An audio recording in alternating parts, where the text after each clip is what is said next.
சத்தியமாக தமிழ்நாட்டில் இதை எத்தனையும் ஆயிரக்கணக்கான பேர் பார்ப்பீங்க, எங்களுக்கு நல்லா தெரியும். நிச்சயமாக ஆனாவனா படிக்காதவங்களாம் யாரும் இதை பார்க்க மாட்டீங்க. பேசினாலாவது புரிகிற அளவுக்கு தான் இருக்கீங்க. தமிழ்நாட்டில் தண்ணீரை உருவாக்க முடியும். தண்ணீரை உருவாக்குறதுக்கு ஒவ்வொரு தனி மனிதனுக்கும் சுதந்திரம் இருக்குது.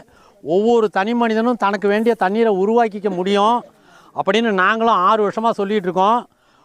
கிட்டத்தட்ட ஒரு 2400 பேர் உள்ள ஒரு குழு அமைப்பு. யார் தோட்டத்திலலாம் தண்ணி இல்லைனாலும் தண்ணியை உண்டாக்கி கொடுக்குறோம். உப்பு தண்ணியை நல்ல தண்ணீராக மாற்றி கொடுக்குறோம். சொல்லிக்கிட்டே இருக்கோம். ஆனால் கேட்பார் தான் யாரும் இல்லை. இருந்தாலும் நாங்கள் செஞ்சுக்கிட்டு தான் இருக்கோம்.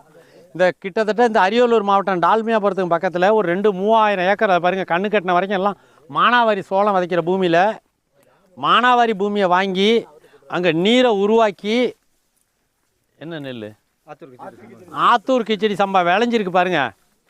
நெல் காவிரி டெல்டாவில் உழவு ஓட்டுறது மாதிரி தண்ணீரை உண்டாக்கி உழவு ஓட்டி சேரடி